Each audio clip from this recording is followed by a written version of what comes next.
I am here with my cousin Rishi, but in this family, we don't regard each other as cousins. We are brothers because we came from a common heritage. There was a man named Behareesingh who in 1869 left Kashi, well, just outside of Kashi. It's a village called Garkara, 28 kilometers outside of Kashi. And he left there to come to the Caribbean. He arrived here on November the 8th, 1869. He was an indentured laborer and he worked on the estates for 5 years. When he finished in 1874, he started a small little parlor, as we call it, which was a small little shop in Tunapuna, because he was contracted to the Makoya estate. And in 10 years later, in 1884, he sent £4, 19 shillings, and 6 pence to his brother in India, in Bharat Desh, which is how we were able to find him and to find the people.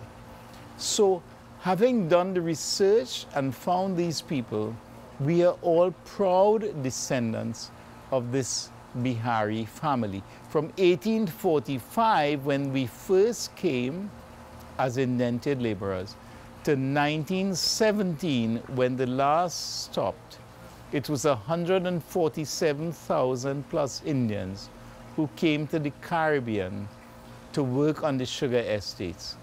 And that is our story. And our family's story is a lot more detailed, as Rishi will tell about us.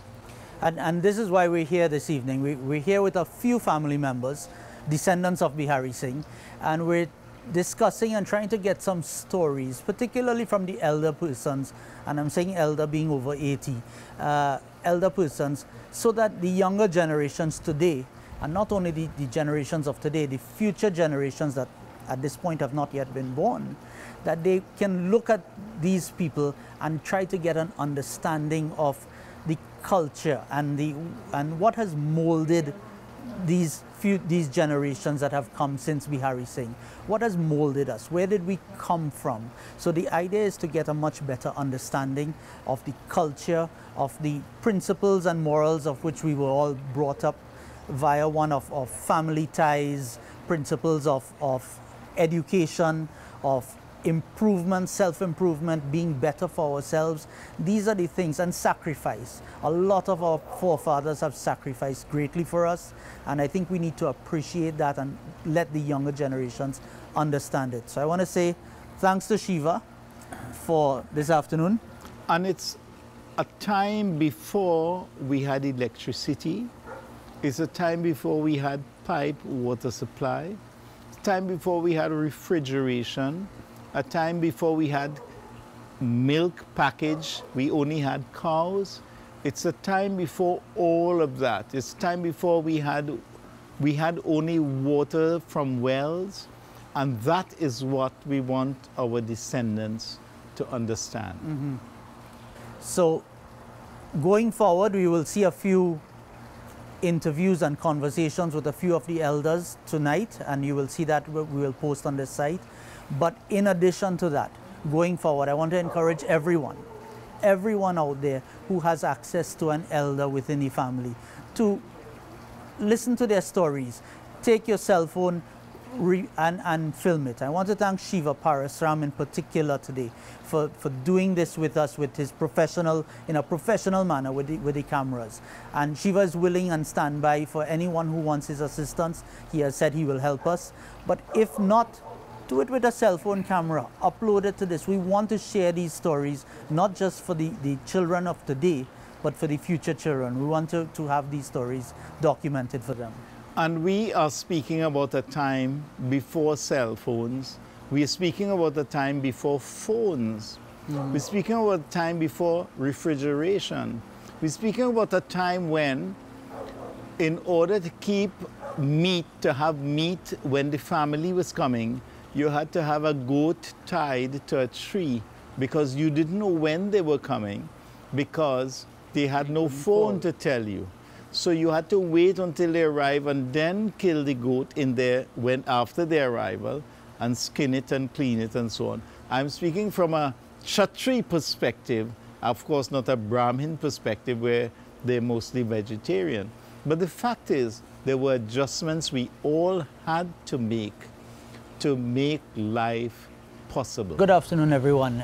So I am here this afternoon with my father, Mr. Krishna and Maharaj, and Dad, just your date of birth, just so that we clear that up.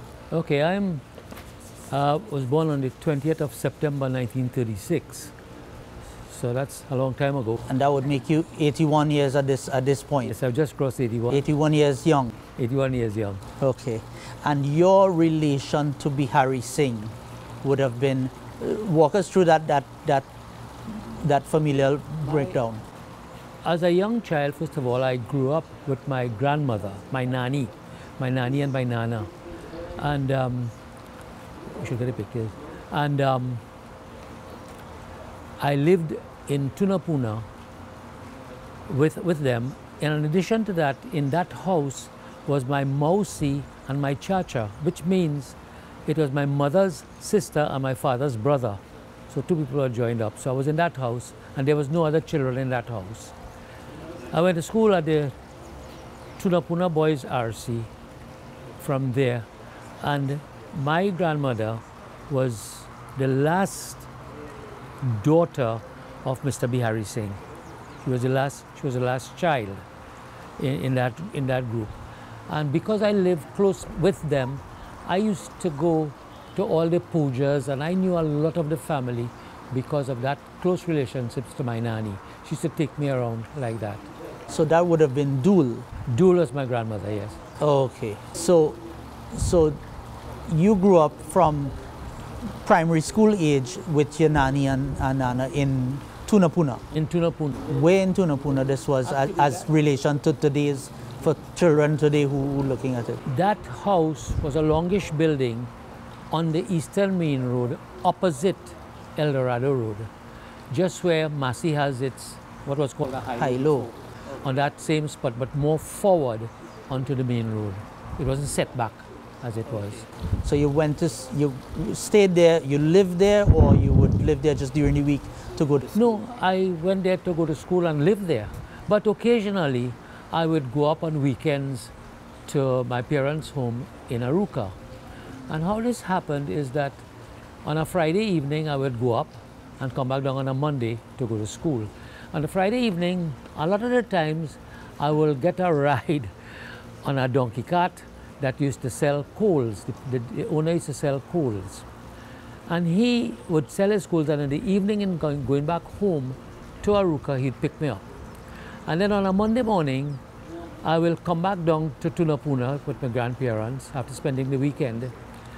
And I will come down with Mr. Dari's Lal Dari Maharaj, and they were very wealthy people, and they had an American car, Dodge.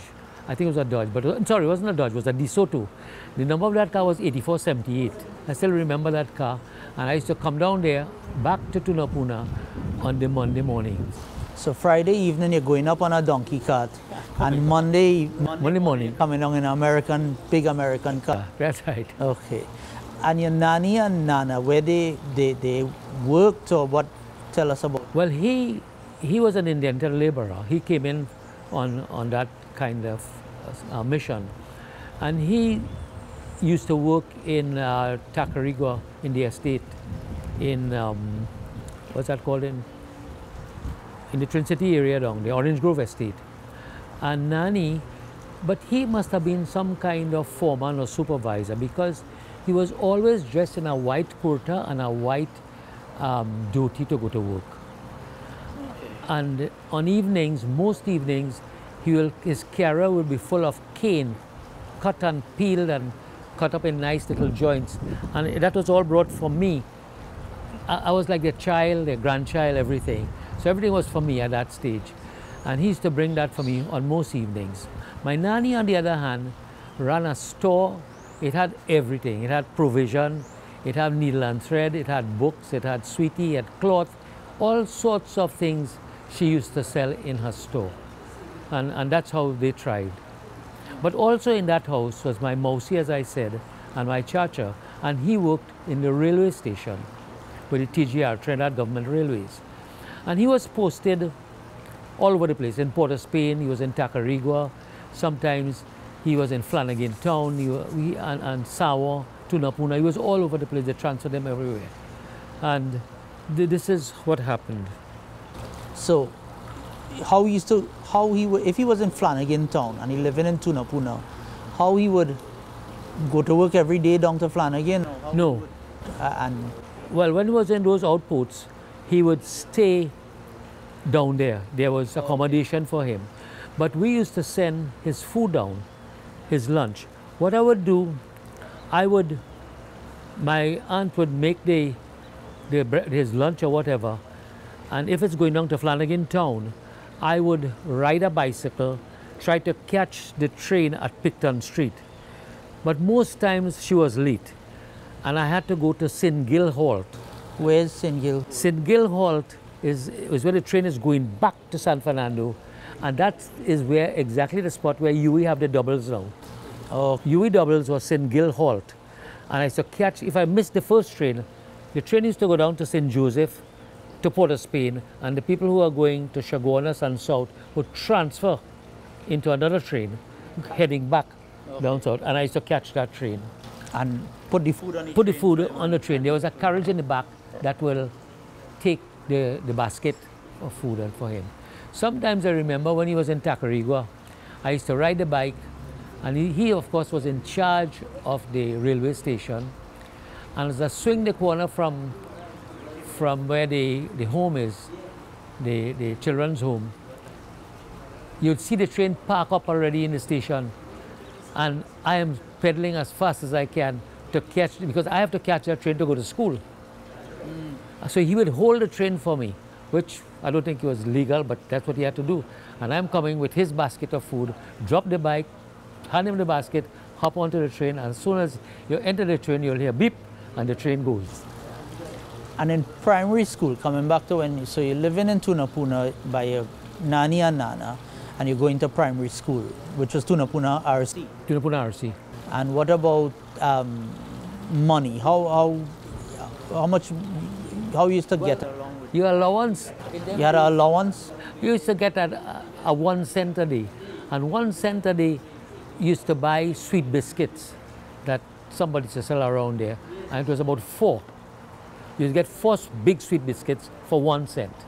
If you wanted cricks used to come in a big drum. You will get 7. 7 cricks for a cent? 7 cricks. For 1 cent? Okay. That was the kind of thing that you could get. And you spoke about your nanny having the store. I know the money was a complicated issue back then. That money, we were under the British system at that time. So money was mixed up. We used to have a 1 cent piece, a 2 cent piece, a 6 cents, a 12 cents, a 24 cents, 48 cents called a florin, and a 60-cent piece. I forgot that name, but it was a 60-cent piece we used to have. But in that system, we also didn't have the pounds like the British had, but we had the dollar. So to make A Trinidad dollar. a Trinidad dollar, or might have been a British dollar, but I'm not too sure. But you to make that dollar, you had to have 4 shillings and 4 cents. 4 shillings was equal to 96 cents, and 4 cents, if you add that up, will make the dollar. So your nanny must have been a great mathematician. She was educated. She was a wizard to count. I tell you, she knew how to count. She will give the change and never made mistakes. But she wasn't formally educated. Where she learned how? Right. She couldn't read and write, But she could count. could count very well. Dad, we spoke about you living in Tunapuna with your nanny and nana, and going to Tunapuna RC as a young boy. At that age, well, I know we didn't have common entrance or SCA in those days, but what happened at that point, and did you continue living in Tunapuna? What happened? I continued living there, and there was an examination called the College Exhibition Examination. And at that time, like SCA and everything, only 24 people would pass that exam to go to school for free. 24 people on the island? The whole country, yeah, would pass that exam and go to school for free. The rest of us had to pay to go to school. And what was the fee? The fee was $16 a term in those days. And that $16, from what I could remember, lasted throughout my school life at high school. That was the fee that I got. So you were not in the 24, top 24? Couldn't make that. Okay, so you couldn't make that group. So you had to pay to go to school. And what school you I went to Osborne High School. And this was where? It was on Henry Street. The number of that street was 132 Henry Street in Port of Spain. That's where I started. And I remained there for about 5 years until you graduated, and I passed my exam with a grade 2. And immediately on passing that exam, I got a job. In those days, your results will come out on the newspaper. Those results will come on the newspaper. So you had to check the newspaper to see whether you passed or not. But we had it prearranged. I had already been interviewed and everything to get a job, and they only waiting for me to see my results. As soon as I got the results, I got it, and I remember it was a Thursday morning when we saw it in the papers. The principal, or he was called a headmaster in those days, I saw him, and the school was Five Rivers Hindu School, which was just maybe 200 yards away. From your home? From your home. So he stopped, he called me, he says, come over right away. I didn't want to go because I knew all the children there. I used to play cricket with those little boys and everything. And now to go to school, to become a teacher with them, was a little bit awkward for me. Anyway, he insisted that I come. And I went over. And the school had 8 teachers. And he rang, no, more than that, maybe about 10 teachers. As I entered the school, he saw me. And with one bang on his silent bell, they used to call it bang, the whole school remained quiet. I was introduced and put with no experience really, but to start to teach second standard. Okay. And I remained there teaching second standard and whatever. And because we had a sawmill close by, I remember the principal telling me he used to do a lot of things. In those days, didn't have toilets in schools as you have today. You had latrines. So there was always need for wood and pieces of wood to build things for the school, to protect the children and all that. And he said to me, well, now that you are a teacher in the school, you're going to be responsible for getting from your father all that we need from the sawmill. From the sawmill? From the sawmill. So that's how it went. But going back to your high school days at Osborne, so you're living in Aruca now? Yep. Going to school in Port of Spain? No, I started off in Tunapuna. Okay. And going to school on the train. On the train? On the train. As I said, my uncle, my chacha, used to be working with the railways. And I used to get a train ticket for the month, costing $1.20. And I could travel anywhere with that ticket. As unlimited? Unlimited for the month, $1.20. But it used to be $2.40, but because he's working on the trains, with the railways, I got a half price. A special price, okay. And you went to school at Osborne. So somewhere along the line, about Form 4, thereabouts, something happened and I don't know what. But I moved up to my parents in Aruca. And my nanny and nana also, they had some fallout, I think, I'm not sure. They moved up to Aruca as well, in their own home. They rented a house and they remained in that house. And occasionally I would stay there with them and all that. But again, now, instead of taking the train at Picton Halt in Tunapuna, I will take the train at Five Rivers. Okay. And the Five Rivers Junction and go back down. And your recollection of Port of Spain, because you're going into Port of Spain on the train and then you have to walk up Henry Street, I presume. Yeah, well, we used to take different roads just for being curious. What Port of Spain looked like as far as you recall? This was in the, what year? That would be 1955, 54, 55, 56, okay. That sort of thing. But in those days you had the tram cars, The tramcars would come down Frederick Street on a one line, but there were little sides where if a tramcar is coming up, you couldn't pass, so they will just shift on the side. One of the tramcar will go on one side, the other one will go on the other side, and so they will go up. And the tramcar used to go up and go around the savannah and come back down Frederick Street. And stop right on Stop somewhere around there and turn around and go back up. It's quite a very interesting things. The stores too, like you had things like Johnson's, Glendoning's, Salvatore's. Those stores, what was different, it had an awning-like type made like of some kind of canvas. And on that canvas was where the print of the name of the school, of the store was. So it was like a windbreaker, a rainbreaker, whatever you want to call that. And that's how it was. There are certain pictures you can see around today still. But that's how Port of Spain was, as I can remember. And down on Broadway used to have merchants selling. You go there where merchants will have their rice and flour, and trucks will go there in the mornings to buy. The whole side, there were Trestrail and other companies selling all sorts of provisions for shops, like sugar, rice, onions, garlic, whatever you want. And people used to go and buy, load the truck, and deliver back to the shops. And saying that reminds me, and if you don't remember my brother, that we used to go while I was in Aruca on Saturdays, sometimes on Friday evenings, and help my uncle in the shop. There's another uncle, my father's bigger brother. We used to go to his shop and sell. In those days, it wasn't a supermarket style shop.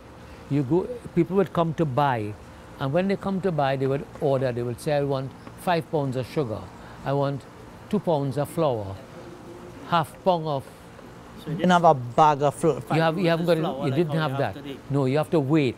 You weigh everything, put in a bag, wait. Like a 1 pound, you put in a sheet of paper and fold it. You have to know how to fold that and slip it. It was a fantastic way to do that. And then there were no calculators and everything. You add by your head. It was amazing how these things happen. Yeah. Okay. And your father had a sawmill. You ever work in the sawmill? Well, I spent a little bit of time on the sawmill, but Vito spent most of the time there with him. So whenever you talk to him, you have to get that part of the story. I have to ask Uncle Vito about the sawmill days. And I hear Uncle Vito used to drive with trucks sometimes. Oh yes. Well, I drive the truck too sometimes because I got a license eventually. Okay. And I used to drive, well, not drive, but take a drive. Okay.